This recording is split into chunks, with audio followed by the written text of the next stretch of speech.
everyone, welcome back to another hands-on series on computer vision.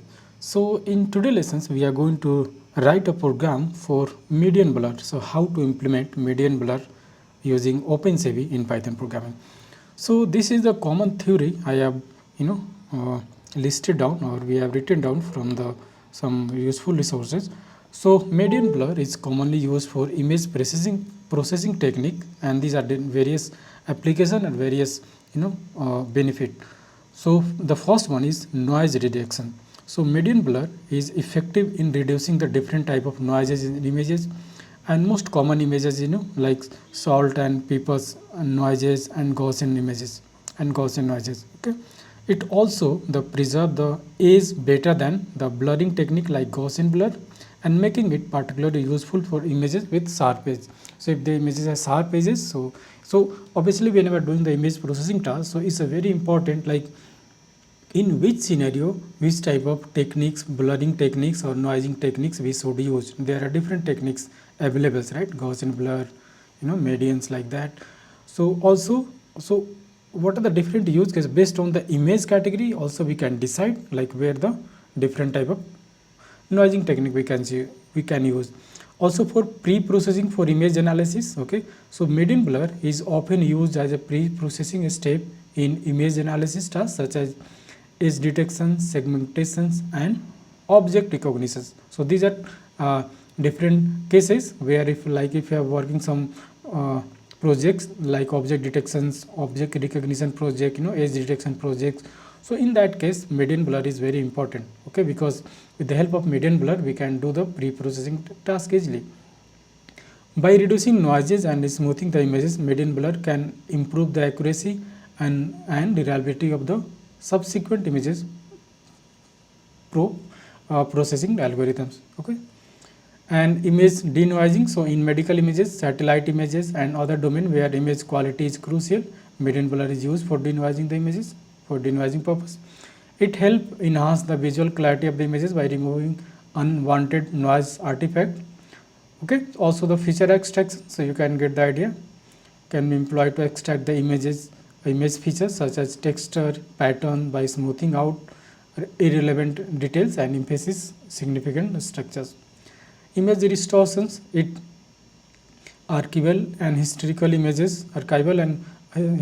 images. Okay, distortion in projects, median blur is used enhance the visual quality of the and visual quality of degraded or damaged images. Okay, so these are cases where median blur is used. So let me minimize this one and let's write the code. Okay, so in previous video we have written the code for remove the noise with the help of Gaussian blur or blurring effect using the Gaussian. Now the idea is same, just we have to change this line of code only. Okay, so what I'm going to do, I'm going to just copy paste the same line of code. So let me create here. Okay, and instead of this, let's call median py. Okay, I'm going to copy paste the same line of code. Okay, so but here we have to use median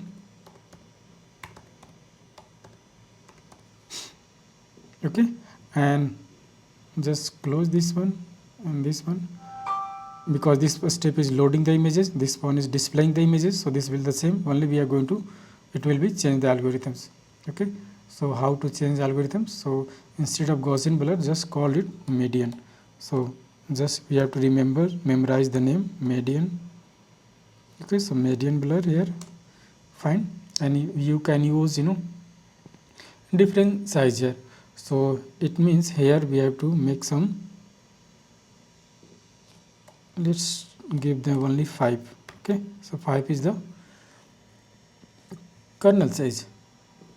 Okay, so this one, so let me show you, there is some images I have listed for you can see the brains. Okay, so there is some salty images and salt, pepper, something like that, then images. Now we are going to apply on this.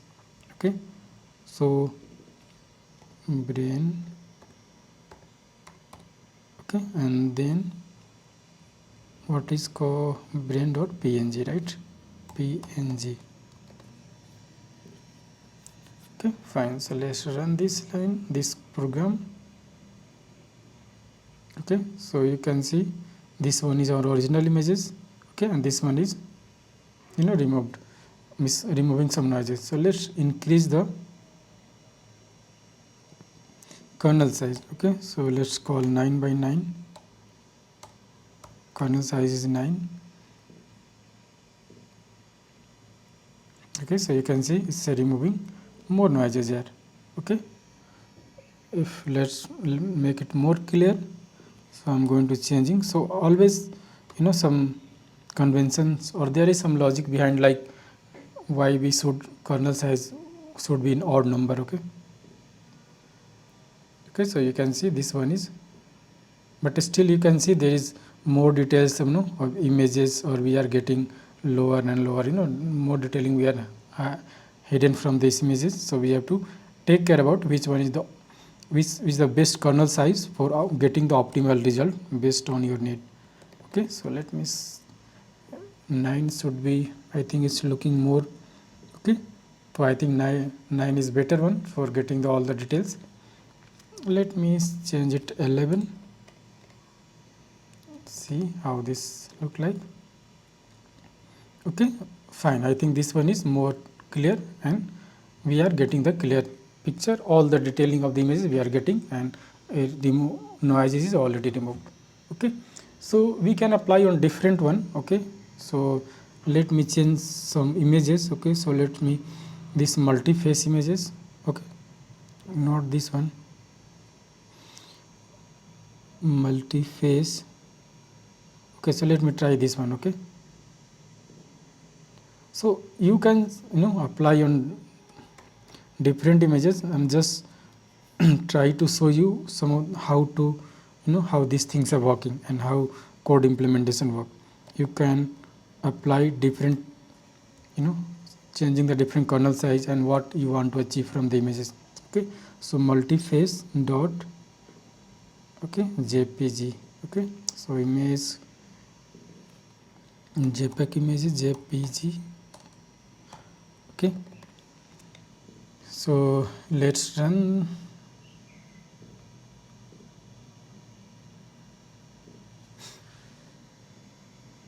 Okay, so you can see this is still we are getting the cleaner images, but still you can see this is not able to, visibility is some of the detail of the image is already hidden. Okay, so now let's remove the change the kernel size. Okay, let's make it 3 by 3, and we will try to increase which one is the optimal kernel size. Okay, so still we are not getting the good result, but still there is some improvement.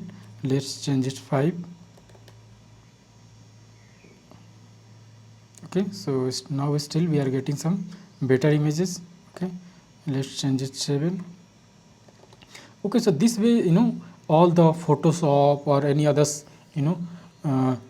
photo editing or tools use background, they are developing the software, but how the software working, so somehow these are in backend, in background this algorithm is applied. Okay, so just you have to change by the with the help of GUI, just you change the parameter and you're getting the clear picture. You don't have to write coding here. Okay, so but if we are developing such software, you will get this thing. Okay, so you can see at least we are getting some better results. So there is other technique. I think you can see there are some noises on the face, but still after removing the noises we are not getting the correct some of the noises already removed, most of the noises, but still we are getting we are not able to see the faces of the humans in these images. Okay, so you can see here we are getting the more clear face, right? But still there is some noises, but still here we remove the noises, but some of the detailing you can see sharp eyes in both the things. Okay, face cut was also in sharp here, but here you can see it was so we have to apply different techniques, not even this one. So like others technique we have, based on that we can get like which technique is working best for this type of images. Okay, so it's like bilateral filtering, non-local mean denoising, wavelet denoising, TVs denoising, okay, deep learning based some denoising. So there is a different denoising technique. So how we can improve, or how we can get the clear pictures, and how we can get the desired result based on our domain, right? So like for normal smoothing we are using Gaussian, okay. So fine, that's all everyone for this video. Let's meet in another one. Thank you so much for watching.